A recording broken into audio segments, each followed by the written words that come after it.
तो दोस्तों स्वागत है आप सभी का हमारे एक और एक्सप्लेनेशन वीडियो में। आज की हमारी मूवी है पुष्पा 2, जिसने आते ही यह साबित कर दिया कि पुष्पा फायर नहीं बल्कि वाइल्ड फायर है। पुष्पा 2 की कहानी पुष्पा के पार्ट 1 के जस्ट आगे की है, इसलिए अगर आपने वह मूवी नहीं देखी है तो पहले आप इसका पहला पार्ट देखें, जिसे कि मैंने पहले ही एक्सप्लेन कर रखा है, जिसकी लिंक आपको डिस्क्रिप्शन में मिल जाएगी। और आइए बिना समय गवाए शुरुआत करते हैं।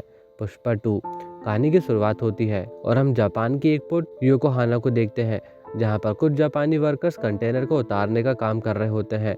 तभी एक कंटेनर ओवरलोड हो जाता है और वह नीचे गिर जाता है, जिसमें से लाल चंदन की लकड़ियां बाहर आती है। तभी उनका लीडर वहां पर पहुंचता है और वह देखता है कि उन लकड़ियों के साथ एक आदमी और आया होता है, जो कि कोई और नहीं बल्कि पुष्पराज होता है। और पुष्पराज के आने का यहाँ पे रीज़न होता है कि उसका माल तो यहाँ पर आ जाता है, लेकिन उसके पैसे कभी वापस नहीं आते हैं। इसलिए वह सभी को समझाने आया होता है कि एक देसी आदमी से उलझने का क्या अंजाम होता है। और वह सभी की अपने अंदाज में पिटाई करता है और उस लीडर से अपने पैसे के बारे में पूछता है, जिस पर वह कोई रिप्लाई नहीं करता है। जब पुष्पा फिर से कहता है कि बता नहीं तो तेरा बॉस गुस्सा करेगा, और तेरा बॉस कोई और नहीं बल्कि मैच है।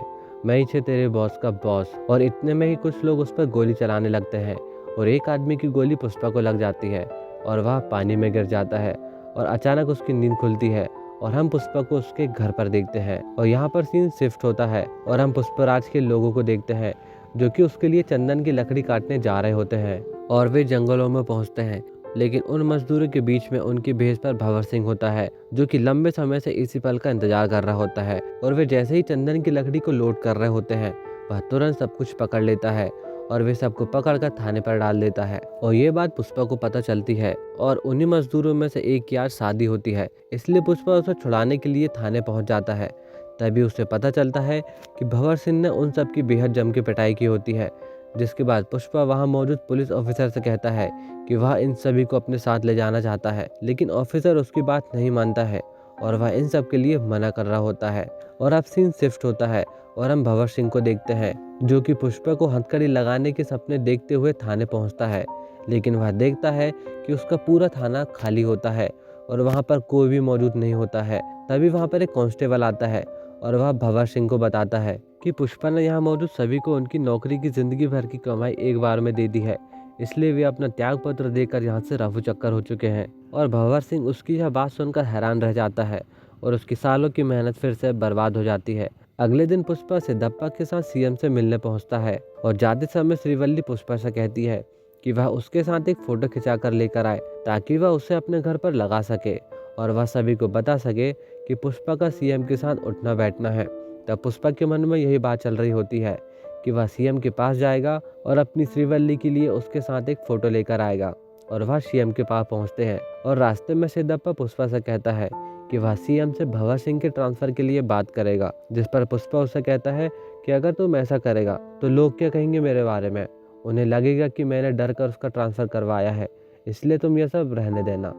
अब वे सीएम के सामने होते हैं और पुष्पा उससे फोटो खिंचाने के लिए आगे बढ़ता है, जिस पर सीएम फोटो के लिए साफ मना कर देता है और वह कहता है कि पैरों की जूती कितनी बढ़िया क्यों ना हो, उसे हाथों पर नहीं पहना जाता है। और पुष्पा वहां से बाहर चला जाता है और इस बात से पुष्पा को बेहद ज़्यादा बुरा लगता है और सीएम कुछ रीज़न के कारण भंवर सिंह के ट्रांसफ़र को भी मना कर देता है।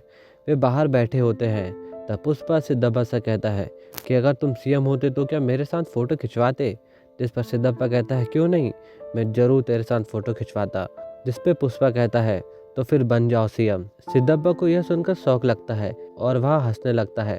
तब पुष्पा उससे कहता है कि अगर मेरे साथ पुष्पा होता तो मैं इस पूरी दुनिया पर राज करता। सिद्धप्पा उससे कहता है कि सीएम बनना ये आसान नहीं होता, इस पे बहुत खर्चा आता है। जिस पर पुष्पा कहता है कि तुम अब पैसों की फिक्र मत करो और दिल्ली जाकर सीएम बनने की तैयारी करो। और वह सिद्धप्पा के साथ एक फ़ोटो खिंचवा लेता है ताकि वह उसे सीएम बनते ही श्रीवल्ली को दे सके और वह घर पे फ़ोटो लगा सके। और वह अनाउंस कर देता है कि आने वाली 24 तारीख को सीएम उसके घर खाना खाने आएंगे। और वह घर जाकर यह बात श्रीवल्ली को बताता है और वह काफ़ी खुश होती है। सिद्धप्पा अब सीधे दिल्ली जाता है और वहाँ के सेंट्रल मिनिस्टर वीर प्रताप रेड्डी से मिलता है और वह उससे सीएम बनने की बात करता है, जिस पर वह कहता है कि सीएम बनना यूँ आसान थोड़ी ना होता है। और वह यह बात समझ जाता है कि इसके पीछे किसी और का हाथ है इस तरह पुष्पा वीर प्रताप रेड्डी के छोटे भाई के पास होता है और वह उसे अपने बड़े भाई को कॉल करने के लिए कहता है और वह इसके लिए उसे 5 करोड़ रुपए देता है और वह अपने बड़े भाई को कॉल करता है और पुष्पा उससे बात करता है। वीर प्रताप रेड्डी उससे कहता है कि आखिर पुष्पा तुम मुझसे क्या चाहते हो, जिस पर पुष्पा कहता है कि अगला सीएम सिद्धप्पा ही होना चाहिए, जिस पर मिनिस्टर कहता है कि अगर मैं इस बात को न मानूं तो, जिस पर पुष्पा रिप्लाई करता है मान लो तो बढ़िया है और अगर तुम नहीं मानते हो तो जैसा सोफा तुम्हें पहुंचाया है वैसा मेरे पास और भी कई है। और वीर प्रताप उसकी यह बात सुनकर डर जाता है क्योंकि पुष्पा को ना तो किसी का डर होता है और ना ही पैसे का लालच होता है। सिद्धप्पा वहां से वापस आने लगता है लेकिन वह पुष्पा से नाराज होता है क्योंकि वह पैसे पानी की तरह उड़ा रहा होता है और अगर वह ऐसा ही करता रहा तो सिंडिकेट की बैंड बज जाएगी। जिस पर पुष्पा कहता है कि अब सिंडिकेट की किस्मत बदलने वाली है और साथ ही कमाई भी, तो अब हम नेशनल नहीं बल्कि अब पुष्पा इंटरनेशनल जाएगा। और अब अगले दिन पुष्पा मालदीव जाकर एक इंटरनेशनल व्यापारी जिसका नाम हमीद होता है वह उससे मिलता है और पुष्पा वहां पर अपनी वैन लेकर पहुंचता है। तब हमीद को लगता है कि पुष्पा उससे कोई छोटी मोटी डील करने आया होगा और वह पुष्पा से कहता है कि यहाँ पर कोई छोटी मोटी डील नहीं करेगा क्योंकि ऐसा तो मुझे इंडिया में कोई भी दे सकता है। जिस पर पुष्पा कहता है कि तू फ़ोन कर ले और सिर्फ 10 टन माल मंगा के दिखा। जिस पर वह हंसते हुए अपने सभी इंडियन व्यापारी को कॉल करता है, जिस पर हमीद समझ जाता है कि पुष्पा कोई छोटा मोटा आदमी नहीं बल्कि वह एक बड़ी डील करने यहाँ पर आया है। जिसके बाद वे 2000 टन चंदन की डील करते हैं जो कि टोटल 5000 करोड़ की होती है। पुष्पा के हाथ अब एक बहुत बड़ी डील लग चुकी होती है और वह बड़ी डील के साथ अपने घर वापस आता है और वह सभी सिंडिकेट के मेंबर को कॉल करता है और वह उनसे माल की डिमांड करता है और वह इसके साथ मजदूरी की पेमेंट भी डबल कर देता है ताकि उन्हें मजदूरों की कोई कमी ना हो। और अब देखते ही देखते सभी अपने काम पर जुट जाते हैं। इस ओर हम मंगल श्रीनु की वाइफ को देखते हैं जो कि पुष्पा से बदला लेने के लिए तड़प रही होती है और इसी चाह में वह भवर सिंह के पास पहुंचती है। वह उसे बताती है कि पुष्पा एक बेहद बड़ा हाथ मारने जा रहा है और वह हजारों टन माल इकट्ठा कर रहा है जिसे कि वह डायरेक्ट विदेश भेजने वाला है और यहाँ की हर एक चंदन की लकड़ी अब उसी के हाथ में होती है। लेकिन वह आगे उसे बताती है कि माल की बाकी जानकारी किसी के पास नहीं होती है लेकिन हम बिचार रेड्डी को डरा कर सब कुछ पता कर सकते हैं क्योंकि वह उनका ही एक खास आदमी है। जिस पर भवर सिंह यह सब करने के लिए मान जाता है। भवर सिंह उसका रास्ते में इंतजार करता है और बिचार रेड्डी को वह पकड़ लेता है और वह उसका सारा माल जला देता है और वह उसे डराकर सब कुछ उगलवाने की कोशिश करता है। लेकिन बिचार रेड्डी उससे डरता नहीं है और ना ही उसके चेहरे में उतना खौफ होता है जो कि भवर सिंह को देखना होता है। जिस पर भवर सिंह और ज़्यादा गुस्सा हो जाता है और वह बिचार रेड्डी को नीचे गिराकर मार देता है और वह सभी से कह देता है कि वह खुद डर कर नीचे गिर गया और वह मर गया। और अब यह घटना सिंडिकेट के मेंबर्स के लिए ठीक नहीं होती है और सभी डरे होते हैं और वे सभी लोग सिद्धप्पा से कह रहे होते हैं कि जो भी हुआ इससे हमें खतरा है, इसलिए आप सिंडिकेट को वापस मंगल श्रीनु को सौंप दो या फिर भवर सिंह और पुष्पा के बीच सुलह करा दो क्योंकि हम यहाँ पर किसी और को मरता नहीं देखना चाहते हैं क्योंकि जिंदगी ज़्यादा ज़रूरी है। जिस पर सिद्धप्पा बिना कुछ कहे वहाँ से चला जाता है और वह सीधे भवर सिंह के पास पहुँचता है और वह इससे कहता है कि तू अपनी मनमानी करता रहेगा और हम कुछ नहीं कर सकते। जिस पर भवर सिंह कहता है तो जाओ ना सीएम से कहकर मेरा ट्रांसफ़र करा दो। और यहाँ पर सिद्धप्पा भी असहाय होता है और वह कुछ भी नहीं कर पा रहा होता है। जिस पर भवर सिंह कहता है कि अगर पुष्पा मुझसे माफ़ी मांग ले तो मैं सब कुछ बंद करने के लिए तैयार हो जाऊंगा और यह दुश्मनी को ख़त्म कर दूंगा। जिस पर सिद्धप्पा कहता है कि वह उसे लेकर आ जाएगा और इससे भवर सिंह काफ़ी खुश होता है क्योंकि उससे पुष्पा का बदला पूरा होने जा रहा होता है। रात में वह सभी को पार्टी के लिए बुलाता है जिसमें सभी सिंडिकेट के मेंबर मौजूद होते हैं और अब भवर सिंह बेहद खुशी से पुष्पा की राह देख रहा होता है।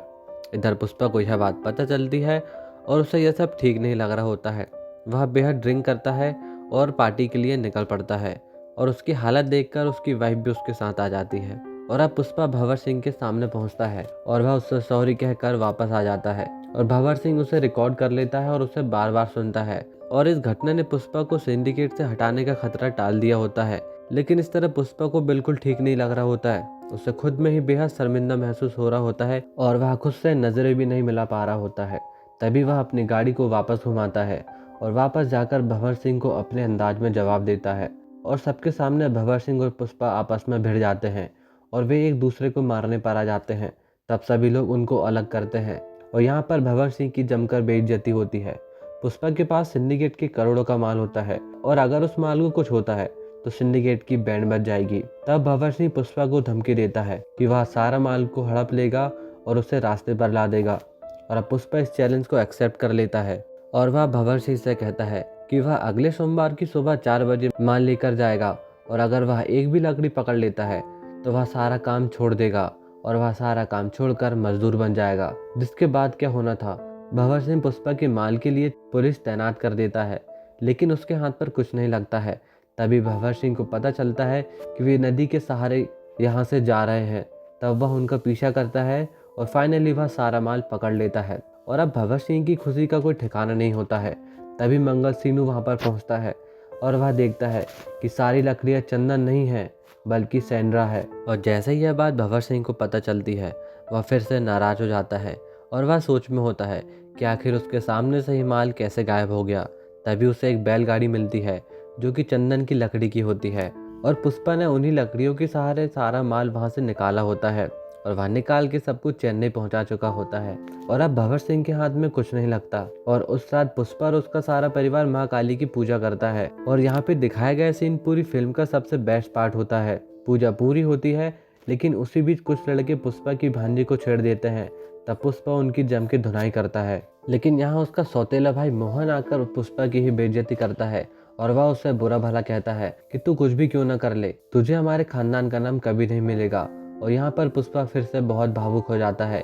आगे मोहन उन सभी लड़कों के कपड़े उतार देता है और साथ ही उनके सर मुंडवा दिए जाते हैं और उन्हें बेइज्जती के साथ सारे गांव में घुमाया जाता है। पुष्पा से हार के बाद भंवर सिंह पागल हो रहा होता है जिसके बाद वह सीएम नरसिम्हा रेड्डी के साथ मीटिंग फिक्स करता है और वह उसे बताता है कि बहुत जल्द सीएम का पद उसके हाथ से जाने वाला है और सिद्धप्पा उसे छीनने वाला है, जिसके पीछे सबसे बड़ा हाथ होने वाला है पुष्पा का, जिस पर 500 करोड़ की डील भी हो चुकी है और आधे मंत्री अब तक तो बिक भी चुके हैं और आधे पैसे पहुंचते ही बाकी सारे मंत्री भी बिक जाएंगे और आपका सीएम का पद छिन जाएगा। सीएम को ये सारी बातें बकवास लगती है।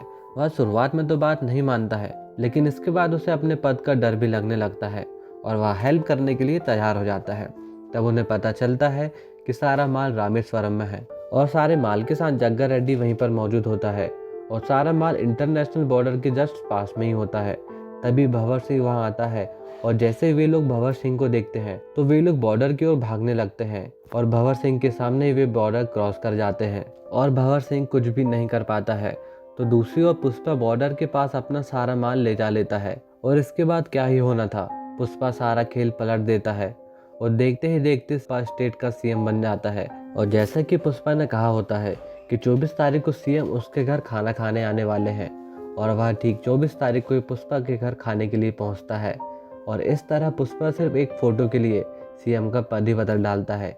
इधर भंवर सिंह को समझ नहीं आ रहा होता है कि उसके साथ क्या हो चुका है और अब वह आगे क्या करे, क्योंकि कुछ दिन के बाद चंदन नीलामी होने वाली होती है जिस पर वह अपने साथी को कहता है कि चंदन हो या कोई और लकड़ी हो, जलने के बाद तो सब राख ही बन जाते हैं। जिसके बाद वह सारी लकड़ियों को जलाकर राख कर देता है। अगले दिन सुबह मोहन की वाइफ पुष्पा के पास पहुंचती है और वह पुष्पा को बताती है कि उसकी बेटी कावेरी को कुछ लोग उठा कर ले गए हैं और वह कोचिंग से ही गायब है और उसके किडनैपर का कॉल भी आया था और वह फिरौती में 2 करोड़ रुपए मांग रहे हैं, जिस पर पुष्पा कोई रिप्लाई नहीं करता है और सभी को लग रहा होता है कि वह कुछ भी नहीं करेगा। तभी पुष्पा अपनी गन उठाता है और सीधे नेशनल टीवी पर पहुंचता है और उसे डायरेक्ट धमकी देता है। वह कहता है तुम जैसे मेरी बच्ची को उठा कर ले गए थे ठीक उसे वैसा ही वापस भेज दो और अगर उसे एक भी खरोच आई तो मैं सबको काट के रख देगा, ठीक उसी तरह जिस तरह बकरों की बलि दी जाती है। और पुष्पा सारे शहर को ही बंद कर देता है और पूरे शहर में वह पुष्पा राज लागू कर देता है जब तक कि वह बच्ची मिल नहीं जाती है। इधर सीएम और वीर प्रताप दोनों साथ में होते हैं और दोनों को यह चिंता सता रही होती है कि अब आगे क्या होगा।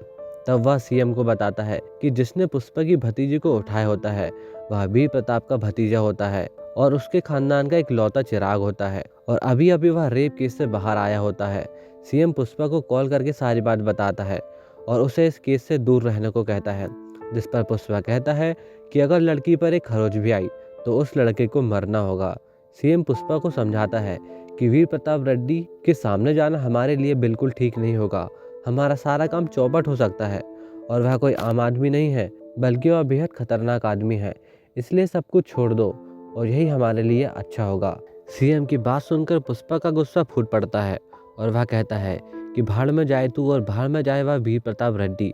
अगर उससे एक खरोंच भी आई तो मैं उसे ऐसी मौत मारूंगा कि कोई उसकी चिता को जला भी नहीं पाएगा। यहाँ सिद्धप्पा वीर प्रताप को कहता है कि किसी भी हालत में हमें पुष्पा से पहले उस लड़के तक पहुंचना होगा, नहीं तो उसे कोई बचा नहीं पाएगा।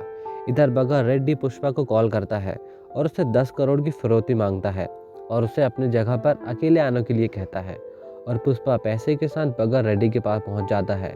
और यहाँ पर पुष्पा समझ जाता है कि बगा रेड्डी ने यह सब पैसों के लिए नहीं किया होता है, तो वह उससे पूछता है कि आखिर वह उससे क्या चाहता है। तब वह बताता है कि पूजन के दिन हम लोगों की बहुत बेइज्जती की गई थी और हमें बेहद पीटा गया था, तो हमें उसका बदला चाहिए। तब वे लोग पुष्पा को साड़ी पहनाते हैं और वे उसे पीटने लगते हैं और इसके साथ ही वह उसके हाथ पैर भी बांध देते हैं, लेकिन उनका मन यहाँ पर नहीं भरता है। तब वे पुष्पा को तड़पाने के लिए कावेरी के कपड़े उतारने लगते हैं और पुष्पा उस ओर देख तक नहीं पाता है, लेकिन बाकियों को तो मज़ा आ रहा होता है।